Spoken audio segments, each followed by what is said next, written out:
Some of these critics, these pundits. Generally speaking, I'd be a fan of off the ball. Exactly, and like Tommy knows his football, obviously listen to football pod the odd time. And I was looking at the power rankings and I thought that Jesus Owen must still be feeling the effects of these mushrooms. They just miss you like you know you have nothing to do with the bloody occasion.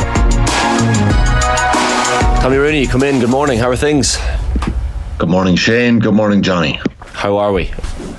I'm good. Are we just flying through the first two screens? There's of course no change to 33 to 25 or 24 to 17. Yeah, as you were. So, Tailteann Cup semi-finals at the weekend, down the 16 ranked team put 8 goals past Laois, the 22nd ranked team, and Meath, the 17th ranked team, just about bet Antrim, the 19th ranked team. I think it's safe to say in the Tailteann Cup, over the last 2 years, we're starting to see that there's nearly an intermediate level and a junior level, and that's just the reality of where they're at. Like some of the counties in Division 4 are possibly, you know, you're seeing it with Laois, like they struggled against Down. So there is that kind of a split there. So that's that.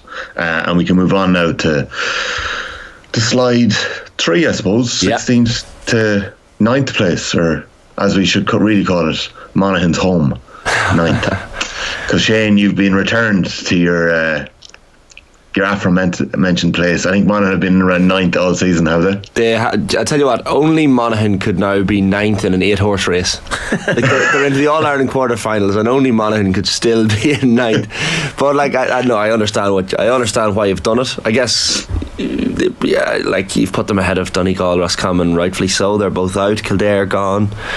I could probably make an argument to have them a place or two higher, but I will listen to your arguments rationally, Tommy. Yeah, look at Monaghan. Donegal slipped back 2 places, probably where they deserve to be. They've had a bit of a horror year. Fair play to Aidan O'Rourke, Paddy Bradley and the players for, I suppose, rescuing a bit of respect over the last couple of months. They're missing everybody. They're missing so many. But they've got talent there, and hopefully we can see the real Donegal over the next couple of years. They've got to sort their issues out off the pitch and get the best players on the field. So we'll see what happens there. Roscommon, such a disappointing end to their year.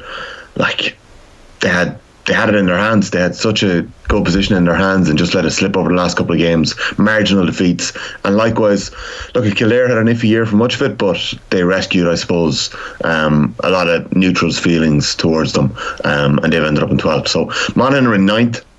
It is harsh, Shane. Like, it is harsh. And I used that word ceiling last week, and it triggered a lot of people from the Fernie County. You were getting a lot of tweets and messages, Tommy, from people from Monaghan. It appeared. Sure, look, if they knew I went to school there, I'd get into even more trouble. So, Monaghan in 9th place. I guess this is just payback for that Division 2 league final in 2005 when I sat beside all my buddies in primary school. And had to listen to that grief for a month after Finlay put the ball in and Mark Ward managed to let it go through his hands. So, look at All-Ireland minor final, Shane. Like, there's a bounce in the county, an unbelievable win again at the weekend. Conor McCarthy was the man who kicked the clutch score. We wondered last week would it be Conor McManus, but like he was completely shut down. McCarron was marked by the Kildare boys, and McCarthy comes up trump. Who was it that put the hand in the air calling the mark? And I think it was Sean Jones. No, I think Sean Jones had come off the bench. Yeah, literally a minute or two before. You're lucky to get away with that. Yeah, and I don't even know what's the ruling there, because he stopped. Well, I think it's if you hold it for over 5 seconds, it's over carrying. So he was on the line. I think it could be less than 5 seconds. Right. Yeah. So it was one of those weird games that just the refereeing decisions were scratching. You weren't happy. I saw that. No, I wasn't happy, and I don't think Kildare fans were happy either. It was just one of those games where both sets of fans were left a little bit bemused. Like my rationale, I'm guessing Cork you have ahead of Monaghan. My only thinking there, Tommy, is before you tell me you'd have them higher. Yeah. Who would you have them higher down? Well, I'd make an argument for Cork, considering Monaghan had a campaign in Division 1. They stayed in Division 1. They beat Tyrone. They drew at Derry. They beat Clare. I don't see what Monaghan have done that Cork haven't done this year, and Monaghan have been a division higher. That'd be my argument.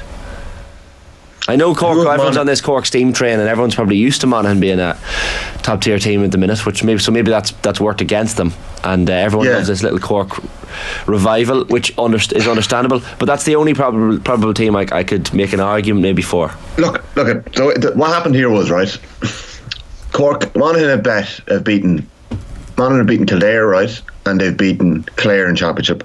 They've lost to Donegal, they've drawn with Derry, they've lost to Derry. And they beat Tyrone. I'm missing a game. They beat Tyrone as well. So Monaghan, like, have had a fairly up and down championship, you'd say. Like, and they've had highlights, and 100% they've had big highlights. But for me, Cork's progress since that Kerry defeat has been like that. And at the weekend last week, in the power rankings, we saw 11 beat 12, we saw 8 beat 9, we saw 4 beat 3, and 10 beat 7. So Cork defied the odds 2 weeks in a row. They bet Mayo, they bet Roscommon, and that's why for me they jumped into the top 8. I think Cork are on the rise. I think Cork football is back, which is a scary prospect because they've been away for a long time and they've been a bit of a joke for a while. A couple of false dawns, but I think they're the real deal now, and they're rocking into Croke Park against Derry with a bit of momentum, much the same way Monaghan are going in. They're going to back themselves to take down Armagh. Cracking quarterfinals. The quarterfinals are set up so well. And Tommy, you predicted them absolutely spot on. I saw your tweet the night before the draw was made on Sunday night, and you were saying this would be the spiciest of draws, and sure enough, you got it spot on. Well, you should have texted me for a tip, Johnny.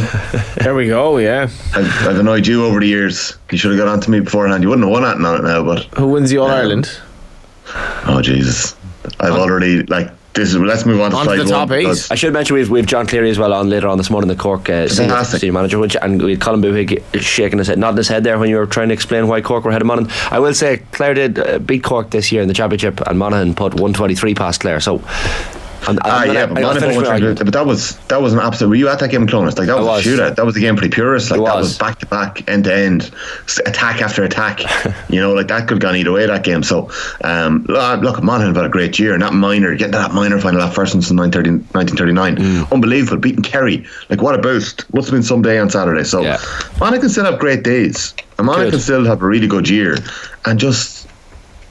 Well, I'll tell you, my brother's he moved to Australia, and he's currently in Thailand, but before he heads to Australia, and he's made the point into the family WhatsApp group yesterday, if Monaghan are to make the final, the All-Ireland final, he'll be home for a week at the end of July. So we're only after having goodbyes for him, and all of a sudden he's like, if Monaghan beat Armagh at the weekend and then they win their semi-final, he's coming home, which I think half of Monaghan would do. We'll move on to the top tier, the top screen. Tommy, starting at number 8.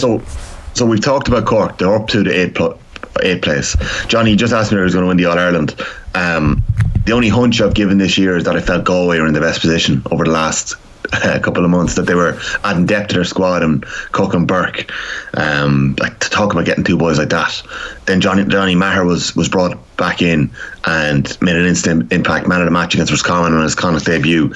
Young lads like Johnny Maher and Cian Hernan had settled in immediately and were playing so well. Matthew Tierney had stood up. It looked like Galway had finally grown around their 3 main stars, Damien Comer, Sean Kelly and Shane Walsh. And then going into the weekend, like last weekend, obviously just letting it slip. Comer had the injury, McHugh had the injury. You throw into losing Liam Silk and Kieran Malloy, 2 other star defenders. Sean Kelly gets injured late on against Armagh. He's about 30% right against Mayo. Shane Walsh just hasn't been himself or 100% all year long, and we just know that, like, and he top scored from the weekend, but he left 5 or 6 behind him as well. And Matthew Tierney missed that goal chance against Mayo. Such fine lines. I put Galway back to 7th place. For a team that were in first a couple of weeks ago, it shows you the nature of this championship, that it's there for anybody. We've said it the whole time. It's there for anybody right now to win this. I don't think Cork or Monaghan have an All-Ireland in them. I don't. I'm just saying that now. I don't think they do. The other 6, you'd say that the first 5 for sure really have a good chance here now. They've proven it over the last couple of years that they have an opportunity. Mayo still have to, or Armagh still have to show me a little bit more. Maybe that was a slip of the tongue saying Mayo, but Mayo going to have to show it too. So Armagh back to 7th. I'm not putting my hands up to say I was wrong to have them in first. I'm not, because I know nobody else to put in the first. They were Galway, how Galway are behind Armagh, Tyrone, and who do we have in Derry? Like, they're better than all of them, and it's hard to look at that. I put it to Joyce, Johnny, after the game. I said, like, do you know, when this settles in a couple of weeks, how are you going to look back in 2023? Badly. Yeah, I thought it was an interesting line, because like they were probably the best team in the league in many respects. Provincial championships don't matter anymore, do they? Like, no, I don't care. They want to call it. No, they go, like, in fairness, Point Joyce, he said all along, our ambition is to win the All Ireland. He said our ambition this year is to win the National League. We haven't won it since the early 80s or something. 81, yeah. And so like, but like, it's what you're alluding to there. Galway are so close, Tommy, and you mentioned the amount of things that have gone wrong this season, and like if Shane Walsh can't hit the ball over with the win from 25-30 yards in front of goal, you're like, well, what's going on here? Yeah, and it wasn't like Walsh gets a lot of stick. I think it's unfair the amount of stick that he gets. I think he's an unbelievable talent, and he's a different sort of talent. Like, he's not a David Clifford or a Conor Callaghan. Like, he's different. He's got a different skill set.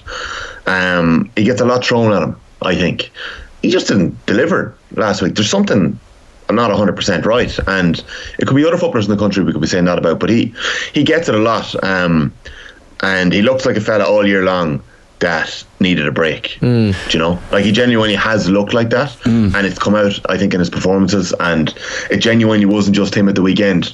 If he had one of his performances like he had for Galway against Mayo when they lost by a point back in 2020, Andy Moran, is Andy Moran on today? He'll remind you what day it was. Yeah. Walsh nearly kicked Galway over the line himself. I think he kicked 10 of Galway's 11 points. Same in the All-Ireland final. He can have those days, and he didn't have one. Killian McDade was the one player who very nearly dragged Galway over the line on his own. Nearly had one of those performances like he did against Armagh last year. So, look at Johnny, Galway were so close, but Andy Bourne will tell you himself, you only get so many chances to win an All-Ireland. Yeah. And Shane Walsh could go through his career right now and not win an All-Ireland, and that would be a shame, but it happens to so many great players. Brian Dooher and Fergal Logan will be looking to add to that Tyrone All-Ireland win a couple of years ago. You have them up from 8th to 5th. Tommy, I do. Anthony Miles was, as soon as the draw was made yesterday on the show, we said Tyrone and Kerry was the first pair out, and his first reaction was bye Kerry, which I found fascinating. He thinks this is Tyrone's to lose. Well, Milesy has stood by that for quite a while. I've been at a couple of Kerry games, I've seen the good and the bad. I think having an All-Ireland in the bones is a good thing in a lot of ways. It's got them over the line, and I think they've got the generational players that they're going to win more All-Irelands. They're also Kerry. It's like they have a freakish right down there to be in the mix all the time, same as Dublin. So before the draw, after watching Tyrone do what they did attacking wise against Donegal, I said, right, these boys are in the mix. And I had Tyrone 8th. After nearly being out, inches from being out against Westmeath, they've just unlocked something. They have got the best midfield partnership in the country.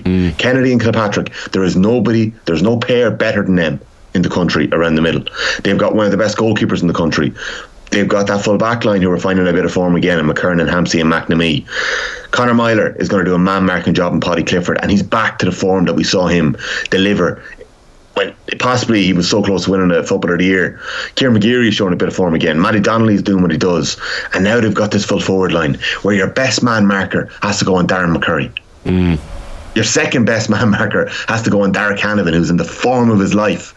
And then who have you got left to put on that little wild card? Rory Canavan. He's an absolute rogue. He kicked 1-1 at the weekend. Like, if it wasn't Rory Canavan, you'd be tearing your hair out. But I have a feeling these Armagh lads or the Tyrone lads are putting their arm around the shoulder and saying, Rory, look it, just do you. Like, he could have scored 4-3 at the weekend. He was through on goal after 10 seconds, rounded the keeper just by put it wide, makes his own goal 2 minutes later, watching McCurry's ball drop short, loses the head with Dara for not slipping it to him 20 minutes later when Dara takes a point, and his final score, that's a goal chance, and he pops it over the bar just so he has 1-1 and he doesn't get in trouble when he goes into the dressing room. So I think Dooher and Logan, they've really handled Rory Canavan well. They've kind of kept the pressure off him.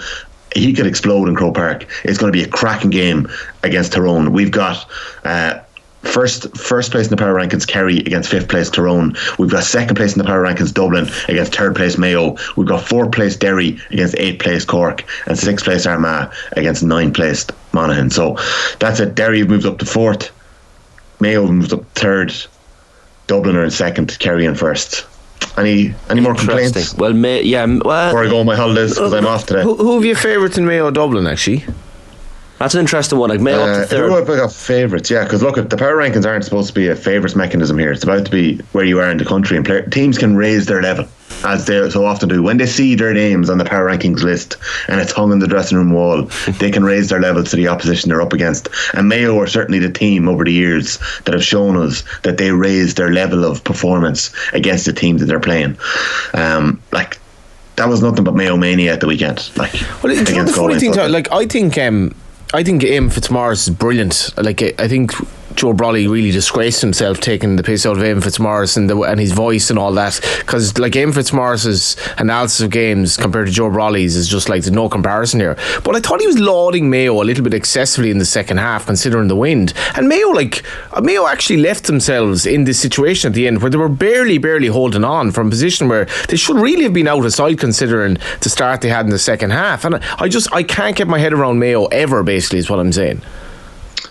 Okay, that's interesting. I actually watched back the game last night because it's funny, you don't get the same sense when you're watching it. Like, it's a different experience watching it live in the stadium to hearing the commentary. It can lead you listening to the commentary, and I agree with John Fitzmaurice's analysis. I think he's top class. I would be on his side with this one. I actually felt like it was such a messy game, right? Forget about the skills, forget about all that. Mayo managed that game so much better than Galway. And I think it's possibly because Galway's key players, as we said, were struggling. Their leaders were on one foot. When Coleman went off, that was such a change, Johnny. Like, that allowed Mayo, McStay spent his halftime talk saying to McBrien, get closer to Damien Comer. Don't do anything else. Just get closer to Comer. They were afraid of what Damien Comer had done with those two balls when he was left one-on-one with Jason Doherty inside. Like, they had fear about what Damien Comer would do. They walk out in the second half. Comer's gone. Galway against the wind. They don't set up the way I thought they would set up at the start of the second half. I thought Galway would be way more conservative and just catch Mayo in the break. Because, let Mayo shoot from 50 yards. They had blown it against Cork the week beforehand. They had just about got over the line against Louth. But they played right. They played right into Mayo's hands from the start of that second half. They gave them oxygen. They allowed Diarmuid O'Connor to turn over Peter Cook. Run the length of the pitch and win it free. Ryan O'Donoghue pops it over. Diarmuid O'Connor turns over Paul Conroy to run the length of the field, and I don't think they got a score that time, but they certainly off the kick out, I think they get the goal. Like, they played right into Mayo's hands, and they allowed them to get that run on them. Like, I think Mayo's management of the first half was actually way better than Galway's management against the wind as well. Mayo, don't forget, had 3 really scoreable wides at the end of that first half. Big time, yeah. That first half, it could have been 8-5. Yeah. It could have been 8-5 at half time, and it was certainly a 5-point wind. I think technically you could say it turned out to be a 6-point wind or 5.5-point wind, and Mayo just got over the end on it. Like, the wind changed that game so much, and it's so hard to read into where Mayo were at. Where are Dublin at? I'll tell you, I'll put it to you this way, right? When the quarterfinal draw was made and when the semi-final draw, there's going to be a semi-final draw, you can't have repeat championship meetings. So every other team, Kerry were snookered. They could only play 2 teams, Tyrone and Monaghan. Every other team had played a team already in the championship. Dublin hadn't played one. So Dublin and Leinster haven't played a team who are left in the All-Ireland. Dublin in the round robin group haven't played a team that are left in the All-Ireland. Yeah. So to me, in a crude way, it looks like the Dubs are undercooked. Now, I've been saying that all year long. We said it on the football pod back in March, in February. James O'Donoghue said it. They're going to play 8 more Division 2 teams, 9 more Division 2 teams until they get to an All-Ireland quarter-final, and that cannot be the right sort of prep. Mayo are coming in. I don't think Mayo are going to be fatigued after the weekend. I think Kevin McStay made 4 changes before throwing. 3 of them he dropped players. One of them was an illness. I think he could make the same amount of changes this weekend, and it would just be just as strong a team. And he could change his team now to suit playing Dublin. Like, that team at the weekend, I don't think they knew that they had won the toss and that they were playing against the wind when he made the calls, but that team suited playing against the wind, and the team that finished the game suited playing with the wind in Salt Hill. They had shooters on the pitch at the end, they had Carr on the pitch, they had Killian on the pitch. Hessian's game suited that second half far more. So, Mayo are coming into this game bounding. They're bounding into Croke Park, much like Cork are. They are bounding into Croke Park. Like, the energy of those players coming off the field, they were roaring and screaming coming into the tunnel, high-fiving each other, giving each other hugs.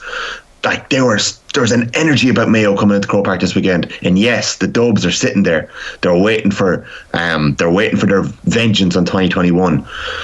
As much as Tyrone probably wanted to get Kerry to get the blood going, Dublin probably wanted to get Mayo, and I would argue Kerry needed Tyrone to get themselves right for where they could end up after this. So there's 2 games on a knife edge, impossible to call, and that's where I'm leaving it at. Yeah. They are impossible to call. Yeah, can't wait for this weekend. So in summary, Monaghan 9th in an 8-horse race. Cork in 8th up 2. We have Galway down 4-7. Armagh 6th, Tyrone up 3 to 5th. Derry up 1 to 4th. Mayo up 1 to 3rd. Dublin 2nd, and Kerry remain 1st. Tommy, great stuff. Thanks a million. Enjoy the holidays. Thanks, Shane. And don't forget that the plucky underdogs Meath are 17th up against the behemoths of the Tailteann Cup Down in 16th. So that game's going to be on the 15th of July. That's going to be a cracker. So 9 games starting already from the Meath boys. See you, Johnny. The Galway rankings a joke. Like Galway 7th in this. Whatever sort of power rankings mechanism you have, it's dysfunctional really. Because Galway, so much has gone wrong, and over the course of this season, they're clearly not the 7th best team. I love that word. That is the dysfunctional power rankings. Yeah. Tommy knows his football, obviously, listen to football pod the odd time. And I was looking at the power rankings and I thought that Jesus Owen must still be feeling the effects of these mushrooms.